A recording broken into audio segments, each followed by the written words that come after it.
Hey, good morning. Mobb Guppy, where the Guppy is a mob. Just thought I'd stop in for a few minutes. What a day. Guess I got junk done. And by jacked up, my arm is just killing me even more. So good times. What's going on in your fish room? I had set up some new breeders a couple of weeks ago with young fish. I got babies, all sorts of baby guppies.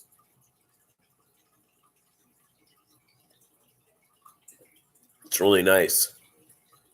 Really nice all the way around.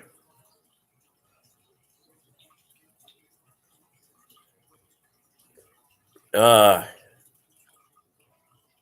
right. Hey, you don't have to. If you're lurking, you can say hi. If you don't want to say hi, don't have to. Everybody's set. Hold on a second. I'm going to fill up this coffee. All right.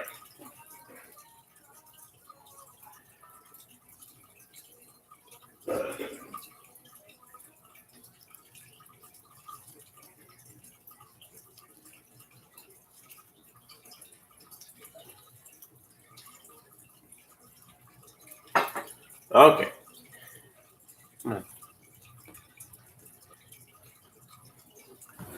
All righty. I'm back. I had to get more coffee. Mainlining coffee this morning. So we'll be around here for about 15, 20 minutes. Just thought I'd stop in, say hi. It's junk to get done around the old homestead today. Never ends. And fish room stuff never ends. It's all good. Keeps you out of trouble. Or as my sister's mother-in-law says, keeps her out of the bars. So there you go. So the bolo here is he has a new little friend in the neighborhood. It's not the cats. There's a toad that shows up. And Bolo met the toad nose to nose. Bolo was never going to harm the toad. Bolo doesn't harm things. And so the toad went away and Bolo went on his way. So there you go. What's going on in your fish room? I've got new fry. I've got with these new breeders I've set up. My hope is to this is the California Red Swordtails, which I've not started to sell yet. But I have set up a male with like 3 females. It's a pretty important thing that I've come up with. They're not completely red. That's the goal. And it was a cross that I did with Roebuck Reds and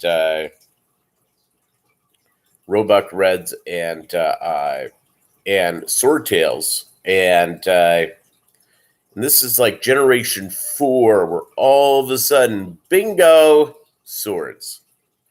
So pretty exciting. And a lot of times people get swordtail guppies. Well, one of the big fantasies for any guppy owner is, of course, to have, come up with their own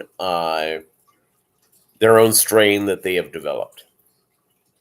And guppy genetics is pretty complex.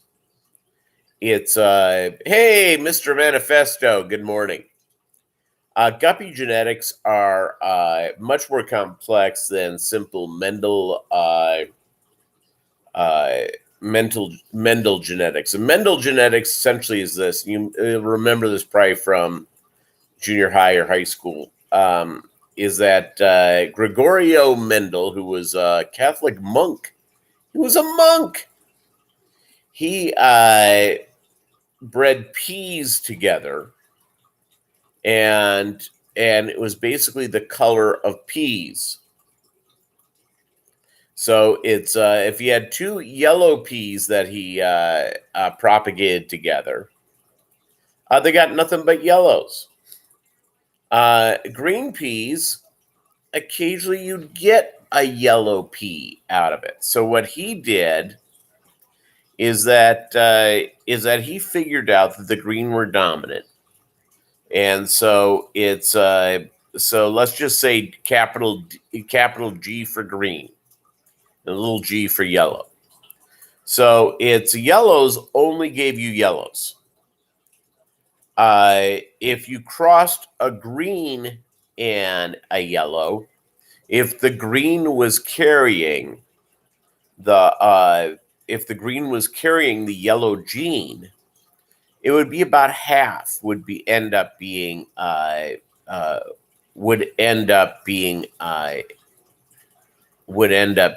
yellow, but all of the peas the green peas would be carrying the yellow pea gene. And if the green was dominant, capital G,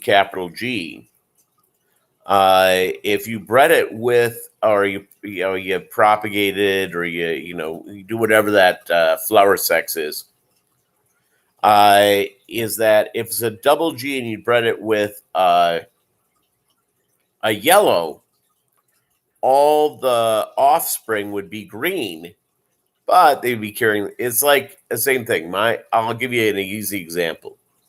Blue eyes. I have blue eyes.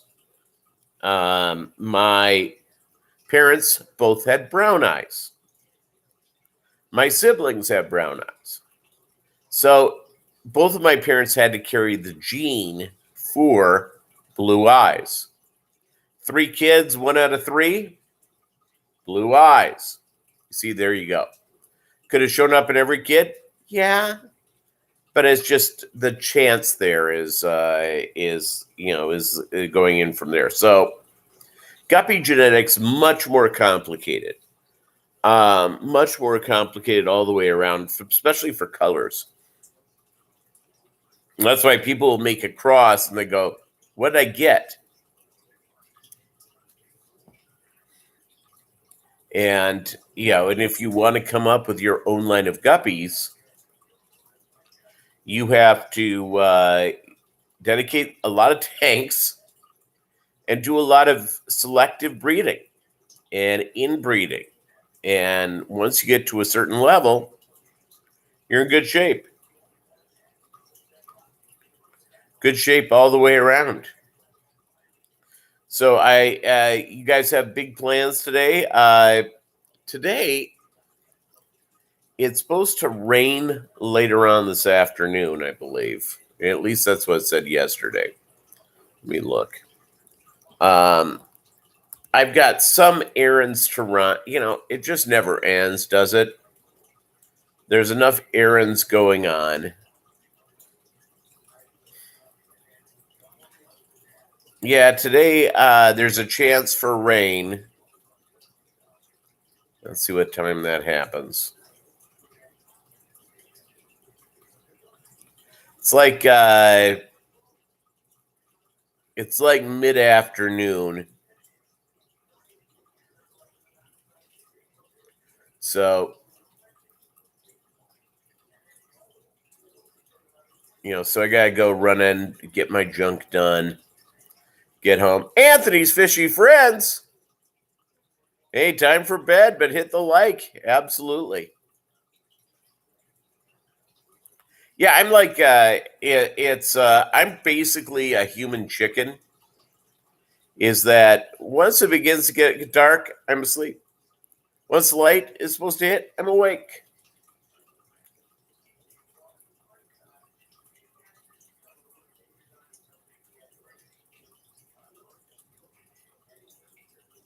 Thanks, Grant.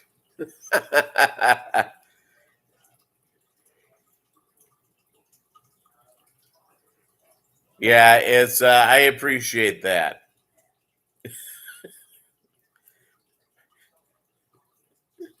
Hit a like, my man.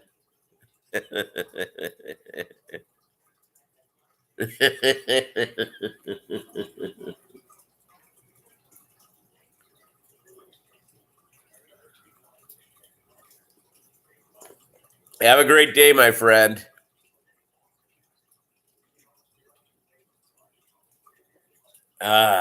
Tasty. Yeah, so other than that, yeah, I get my junk done, get ready for work tomorrow. Life is good. Life is good all the way around.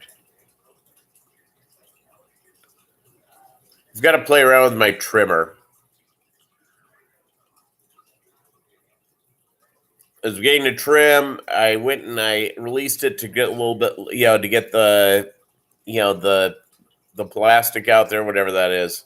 Too early for me to come up with that word. Not enough coffee. And all of a sudden it went in, so I have to go open it up. If you have a trimmer, going and opening up, going from there. So Guppy Genetics. I will tell you. Yeah, it's a very difficult thing. So I've been working and reasonably successful so far at developing a line of my own. So there you go. It's not, it's not exactly what I wanted yet, but it's coming along. It's coming along. And with the genetics for the guppy, I was told with swordtails that if you do the cross, it usually takes 2 generations for swords to start to show up. Not in my world. I have one other sword cross I'm doing. I'm on generation like 6. I haven't seen a sword yet. Is what it is. Is what it is. That's Bolo's tail and butt.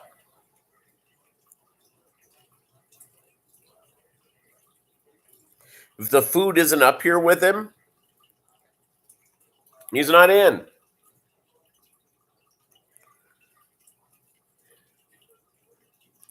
He wants to eat with me.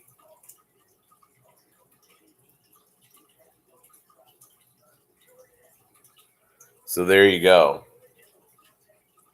And he's funny. He's now chasing around on the couch. Oh, now he's in my lap. So there you go. Yeah, so Guppy Genetics, not that simple.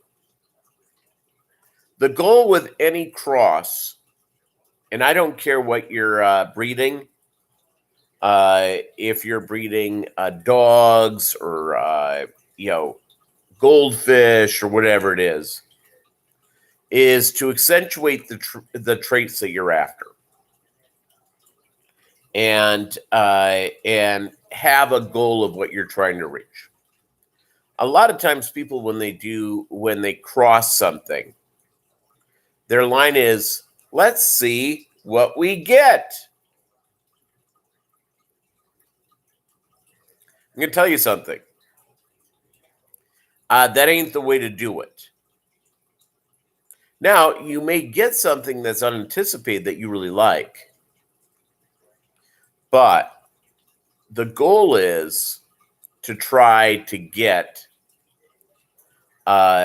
traits, taking these 2 different types of guppies in this case, and get that going. And once you get that going, it's that's the deal. And then getting the cross to breed, for guppies. Guppies are a little different than bettas. Is that 100% breeding, from what I understand, with bettas is very difficult. With guppies, you basically want all the fry to look exactly or as close to the same as humanly possible. And that's how you set a strain. It's difficult to do. But once you do it, these guys and gals in Asia and Thailand and Indonesia who breed guppies, who come up with new lines and stuff like that, I will tell you, they have more aquariums than you know what to do with. Trying to come up with these lines. And I would love to spend time in Thailand or Indonesia watching what these people do. Because, I mean, they do amazing stuff, but, they're going after specific traits, and they're doing inbreeding. They have several people doing it. ATFG, which is one of the big, if you go and buy high-end Asian guppies, ATFG is sort of the gold standard of it. There's others that are good. I'm not criticizing any of the other folks in Asia, but ATFG has a reputation. When you buy from them, you get what you're expected to get. And they are, but it's not one guy or one gal or a family. There's like dozens of people behind it. Makes sense. And so how they develop these lines is that, they're doing crosses, they're deciding what they're doing, and then they go and when they start getting what they get, they share among each other so they can breed a whole bunch of them. It's what they do. It's what they do in the hood. So, so if you're doing a type of cross, realize that, that you are, figure out the objective you want. Now, you may do a cross and say, see what happens. Wow, that looks great. And you take a male and a couple of females from that, you inbreed it, and try to get what you get. That's one way of doing it. But you have to have, it's like yesterday was the Belmont Stakes in horse racing, one of the bigger days of that sport. Well, every horse in there had been bred for generations to run in that race.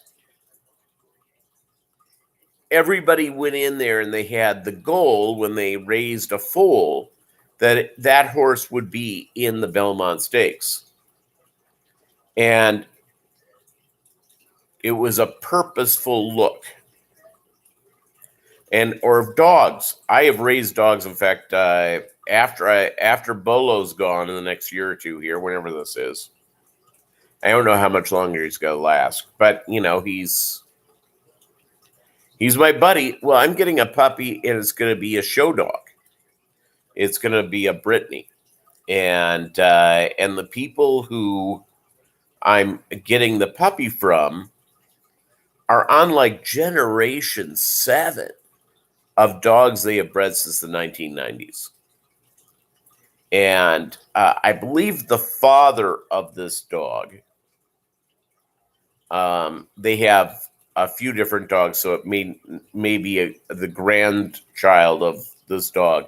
They have a dog that has won a couple of Best in Shows, has won the National Breed Best of Breed. He's done all these accolades. And he's, as close to a perfect specimen of this. So I'm going to get a daughter or granddaughter of him. And then, I'll be able to have a couple litters of puppies. The goal is to have dogs that do that, to reach that physical and mental look of that dog. Not easy to do, by the way. It's you can do a cross, and all of a sudden you have puppies that are a bunch of junk, but it is what it is. All right, gang.